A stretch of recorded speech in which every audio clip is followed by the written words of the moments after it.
So if you ever found yourself wanting to know if the MP5 or B&T APC9 is the better choice, well baby, we got sauerkraut, we got Swiss cheese, and I got the Thousand Island dressing that you need, so let's make this Reuben.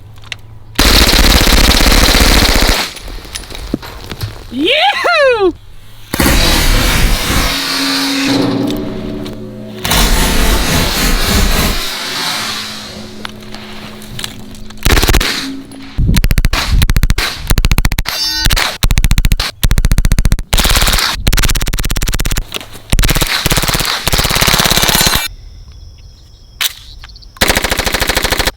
JD's and Lettleman, welcome back. This is 110 Sass Actual. We have two fan favorites here. SMGs, that is what's on the menu today. Delicious, delectable Swiss and German. We've got Swiss cheese, we've got sauerkraut Reubens. Which is going to win? We are going to get to the bottom of it here. Now, I am joined by my friend here, Vince Vance Dance LaPants. How's it going? So picture this, it's the year 2027, the great battle of SMGs of Europe. We have the B&T. And I've got the Heckler and Koch Coach H&K. Koch's heads, Koch. So we've got these two really awesome guns here. I don't play around a ton with SMGs, you know. I just like carbines, I like big loud noises. You guys know me, I'm a sucker for big large frame gassers and things that just go boom really loud. But I'm telling you, there's something really fun about these small little compact PDWs. I'm telling you, one, they're cheap to run. You guys know ammo prices, they just suck right now. It's $5.56, good God, they want like one of those, what is the silver dollars, the silver, what's a 50-cent piece? Sacagawea coin? Yeah, yeah, they want one Sacagawea every time you pull the trigger. I think that's actually a dollar. JFKs, the silver JFKs. Yeah, so they want one of those every time you pull the trigger with the 5.56 gun, but one of these guys here, who's on the dimes, bro? Jackson. So two Jacksons for a 9mm. You just get a lot more bang for your buck, quite literally and figuratively. So I really like that. Not to mention, they're so easy to shoot. They're fun to shoot. You swing them. It's just an absolute blast to run these things. You ask yourself and you say, hey, I kind of want one of these things. It's a little bit cheaper to run. They're fun, you know, whether you want it for like, you know, the nightstand gun, home defense, or you just want something to play around with. There's good options out there, but in my opinion, the absolute king, the most iconic SMG I think ever made, right next to, I would say, the Thompson and probably MP40, the HK MP5. Heckler and Koch's Space Match. And then guys, we have the APC9 B&T. These two guns are really sweet. They're a little high-end. They're not cheap. Both of these guns are going to cost you a pretty decent amount. They might induce that the ramen noodle diet. Couple months worth of noodles. They're expensive. And here's the thing. You want one. You want to pick the best and you want to get the best bang for your buck. So that's what we're here for. And we are going to decide APC9 or MP5. We are going to get to the bottom of which you should buy and which is better. I am joined here by my friend Vince Vance Dance LaPants from VBD Retail. Guys, these are his guns here. He was kind enough to bring these out today. He actually bankrolled me with all the ammo. We shot like $87,000 worth of ammunition, so I appreciate that, buddy. Why don't you tell me some of the history behind that HK? The most iconic SMG. These things were made around 1966 or so. Ever since they came out, they have been used by Delta Force, SAS, John McClane. They've been used in every iconic movie. Die Hard, Die Hard 2, Die Hard, Die Harder. Really, operation of this thing is so simple, you probably already know how it works. You just bop it, you twist it, and you pull it. That's a great game, man. Great game. So what's great about the MP5, and everybody who's fired one will tell you this, these things are buttery smooth. I don't think that there is an SMG, even most rifles, that are smoother than this thing. You go to pull it up, and it just doesn't move as you're firing. And that's all because it uses this roller delay system. What that roller delay does inside there is it starts to slow the bolt carrier down. Space magic. The rollers slow down the bolt carrier group, which has a big thing to do with the recoil, because all of that reciprocating mass is just going so slow,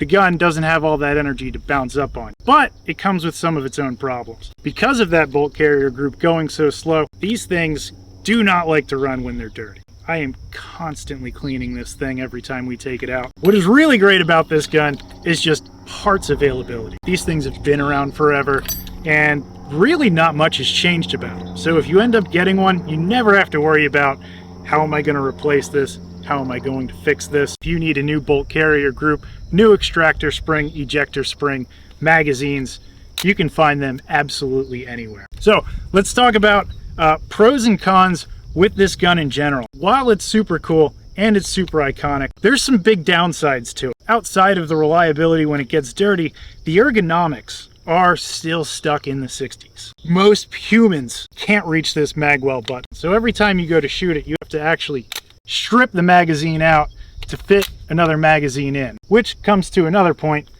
this tiny magazine well. You really don't have much room to mess around. You've got to stick it in. That's what she said. And then other points with this thing, these magazines are so easy to fit 31 rounds in. Once you stick 31 rounds in this magazine, this gun is going to jam. Now the big fail point of the MP5 is the extractor spring right inside there. Because if you have a bad mag, you have a round that gets jammed up for any reason or whatever, that bends, this thing is a jam cannon until you change that. HK, I know you're listening. If you guys could just fix the extractor spring on this thing, give us some modern day ergonomics on the MP5, we would lose our absolute mind. HK, if you're listening, change. You guys got my number. Vince, I think you're being a little difficult, a little hard on the gun here. Listen, man, this thing survived since 66, 69, the summer of love, baby. Jimi Hendrix was alive still when this thing came out. So put some respect on it. I get what you're saying, though. Yes, it's a little dated. His ergonomics kind of, I think it's funny how the gun has survived so long. I mean, if you really think about it, guys, I don't think there's been a more prolific SMG of all time. I mean, and you think of some of those iconic World War II guns. We're talking about Thompson, the Grease gun, the MP40, things like that, even the Sten gun, Sterlings. I feel like even though those are very iconic, I don't think there's hardly a more iconic SMG than the MP5. There's got to be a reason for that. I mean, it just simply does work. Yeah, is it a little quirky? Is it a little strange and stuff like that? Sure. But I think, in my opinion, my biggest gripe with the MP5, well, I guess I have a couple of them, and I'll go down them real quick. So, is that we have peak 1960s technology. And there's nothing wrong with peak 1960s technology because Eugene Stoner was alive, and guess what Eugene Stoner made? The M16, the best freaking gun ever made. Short of my 1911 Hoss. It's not necessarily like I would call it putting perfume on a pig, but kinda, sorta, because if you look at a regular MP5 like we have here, you know, it's just slick. There's iron sights, there's no room for light, there's no room for laser grips or anything like that. As time has progressed, you know, we have realized that, hey, optics are dope. That's really cool. They make shooting that much better. Hey, let's put a light on this thing. It's kind of nice to see in the dark. In fact, that's kind of a superpower. So we continuously just modify this gun to take new things so we can put modern technology on the old guns. And there's nothing necessarily wrong with that as long as it's executed well. And when we look at some modernized MP5s, I feel like at the end of the day, all we did was, yeah, we got an optic on it, we got a laser, and we got a light on it or whatever, but we're still struggling with those ergonomics like Vince had talked about. So why don't you hand that booger over to me real quick. There is no bolt lock with this gun. When the gun has gone dry, you know when the gun is no longer working and is not doing work for you any longer. With the MP5, you just don't get that.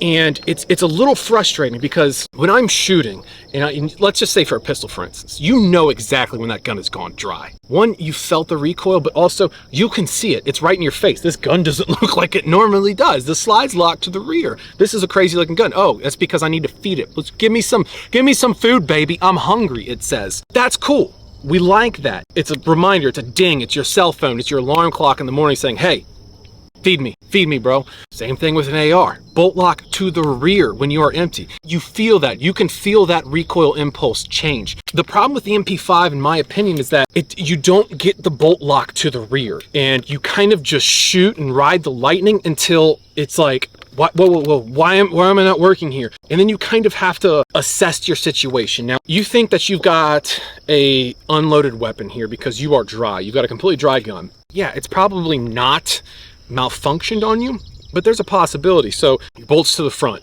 You have to take this guy here, rack it back, and then push up to lock it up, remove the empty magazine. Let's just say, for instance, oh, it's not bad. If you are in a situation where you need to reload your gun and it's not working, you're just gonna take this mag and throw it and put a new one in. Well, if there's still something messed up in here and you're pushing a fresh round into, let's say, a fractured case in here, something that's hung up, and you go to rack it, oh no, something's wrong. And that just costs you, 3 to 4 seconds of like, oh no, here we go. Like, you're out of the fight.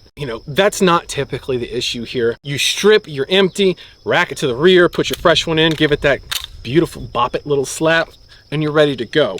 I really think that this just doesn't make sense anymore. I just really think that bolt lock to the rear makes the absolute positively most sense.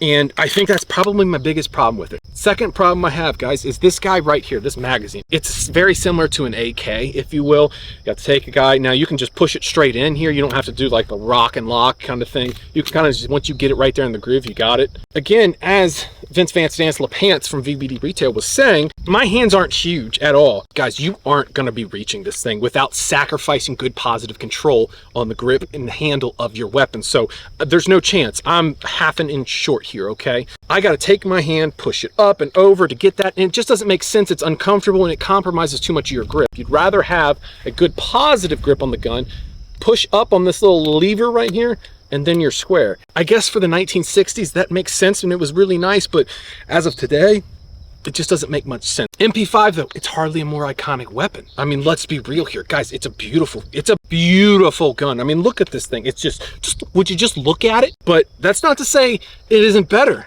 than our B&T APC9. So guys, we're done with this HK right for now. Let's talk about this B&T 9. So Vince, tell me about your B&T. So this was designed in 2010 and is used by the US Army, Department of Homeland Security, Brazil, some other European countries I don't know how to pronounce. Me when I'm in my mother's basement. I honestly think that this is going to start catching on a lot more. Upsides of this gun, we'll start right off, are the ergonomics. You've got a mag release that you can use. I can easily reach this magazine, drop magazines freely. And it's just like an AR mag release.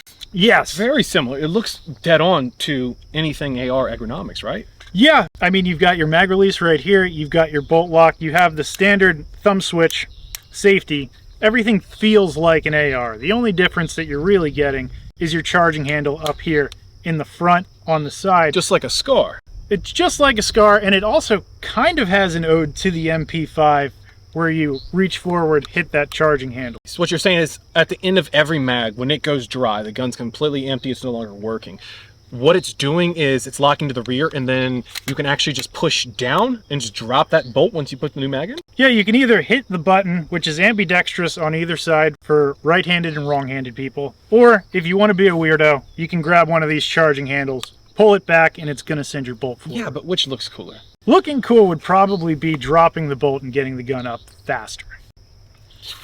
Whatever, man. Another pro, could be a con to this gun, is while the MP5 runs at around 800 rounds per minute, this is around 1,080 rounds per minute. So it's mealy.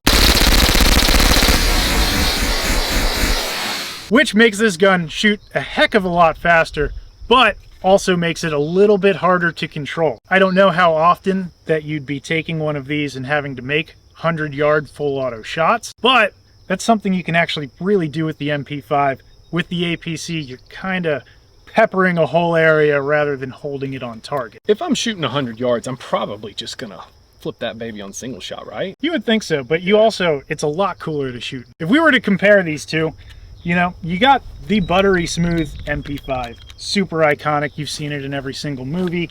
It's one of those hero guns, you know, and often I say don't meet your heroes, but this one just stands up to the test of time. It was a pleasure to meet you too. Gonna make me blush. Oh, you're talking about, yeah. He's talking about it. But now we got the more modern kind of design. It's in the year 2024. It even folds up pretty easily. You can stuff this in your waistband. It's a perfect appendix carry weapon. Get the benefit of both. It doubles as a very impressive thing to women too. Then you set off your timer and beep. And then you just show it to her. It's like, have you seen this? It's really strange because when I show my people guns in public, like they just run. So between these two guns, honestly, I would say this is more modern. This is more 2024 high-speed operator. But at the same time, this MP5 just has so much cool factor too. So a couple of my favorite points about the APC is straight from the factory. You don't have to do anything. You don't have to buy any fancy rails or anything like that. It's coming with that from the factory. They know that you're going to put an optic on this gun. They know that you're probably going to put a light on it, maybe a grip, maybe even a laser too as well with the goobers mount, you know, get that whole goobers mount. We love those things. What I think I really love about this is just, it feels familiar. If you've ran an AR-15, you feel like it's not much different. It's just smaller with a tremendous amount less recoil. That's all it really feels like, and it just feels familiar. Now, when we talk about just mastering your skills and mastering your fundamentals, it's very important to me that I have some sort of uniformity. I don't even know if that's a word, but let's just say uniformity across the board, that I know when my gun's dry, I'm pressing one button here, pushing it in, thumbs up to Jesus, and dropping. Every single long gun that I shoot, basically every gun that I shoot that isn't a pistol is like that. And it makes me much more proficient in every single platform. It doesn't matter. I can, you know, if I pick this thing up, I'm still gonna be okay with it. If I pick an AR-15 up, I'm still gonna be okay with it. Large frame gas or whatever. It feels very similar. And I do like that about this gun. Now, gentlemen, we promised drama. We promised to tell you which is the best, the APC9 or the HK MP5. So we are going to tell you, as the guest and star on this channel right now, Vince Vance Dance LaPants, I need you to tell me which is best. So the APC has the modern day ergonomics. It's easy to outfit with whatever accessories you want to put on there. It feels like it's in the modern world. But on the other hand, the MP5 is just so iconic. Parts availability is absolutely everywhere, and it is buttery smooth. If I had to pick between the two, I think I'm gonna ask what you think first. The pressure's on, the pressure's on. God, I mean, here's the thing. It's gonna come down to two things right now, okay? So, I think we gotta talk about which has the more cool guy points, and I really think that's gonna go to the HK. What do you think? Yeah, it's definitely got the cool guy. I mean, because they have transferables, and bro, like, talk about a flex of just like pulling out a transferable HK MP5. Like, that's dope. I mean, come on, like, that's cool. But I guess if you want to talk about using this in a serious manner and using it as if, let's say, your life depended on it, I see absolutely no reason why you wouldn't go with the B&T APC9. I mean, it just makes the most logical sense. One, for starters, these are slightly cheaper right out of the box than what your MP5 is going to be. I think from HK MSRP somewhere around like $3,300. What do these run MSRP? I think they run around $2,400. Yeah, so I mean, we're almost $1,000 difference. And what does $1,000 buy? Your optic. $1,000 buys a ton of ammo. $1,000 buys you training, buys you survival kit. Things like dehydrated foods, things like seeds, things like, I don't know, water purification. Pretty important stuff. That's a tremendous difference. You know, Skittles. You can buy Skittles. Sour gummy worms. It just makes the most sense. I mean, fiscally and ergonomically, yeah. Is this gun incredibly smooth to shoot? Yes, I will absolutely say I can control this gun throughout a whole mag much better, you know, just gripping and ripping. But this thing isn't that far behind that. And let's be real here. We're talking a submachine gun. We're talking like a personal defense weapon. When we're talking a personal defense weapon, no, I'm not really going out and like, you know, doing that symmetrical warfare of like shooting 300-400 yards and stuff like that. No, this isn't the gun for that job. And I genuinely think when it comes to the role of a PDW and the role of an SMG, I genuinely think the B&T is the absolute king of that between these two here. Well, if I were to choose between the two, if I wanted to have that action movie, cool guy, just fun gun to use, the MP5 really fits that role. The issue is with reliability issues, and just its performance in general. Especially most people are getting semis, so you're really not taking advantage of that smooth roller delay on there. I would say I'd go with the B&T if you're looking for something to protect your life with. If you're looking for something to feel tactical, get out there, run and gun, feel like an operator, be an operator. If I had to choose, I think going with the APC is just a smarter all-around decision. Well, JD's and Lettleman, you've heard it here. It's been decided. HK MP5, boo. B&T APC9, Bingo, bango, bongo, baby. We have a winner. Guys, I want you arguing in the comments. Tell me how wrong I am. Tell Vince Vance Dance LaPants how wrong he is about the B&T APC9 being the king of SMGs. We need to know. Why aren't you guys fighting more in the comments anyways? It's way too civil there. Just kidding. I love you guys. Guys, seriously, I cannot thank you enough for the support. I mean, it's been incredible growing with you guys and you guys just respecting what I'm doing here. It's just, it feels really great just to be just some goofy hillbilly, you know, that plays dress up for the camera and LARPs for the boys once a week, and that you guys just enjoy that, just me being myself. I really appreciate that, and I don't know, makes me feel warm and fuzzy inside. So, Kings, I thank you again. Go ahead, drop a comment for the YouTube algorithm gods. Eugene Stoner will thank you for your service. And as we always say, JDs and Lettleman, say it with me. Run your gun and not your mouth, and we will catch you next time.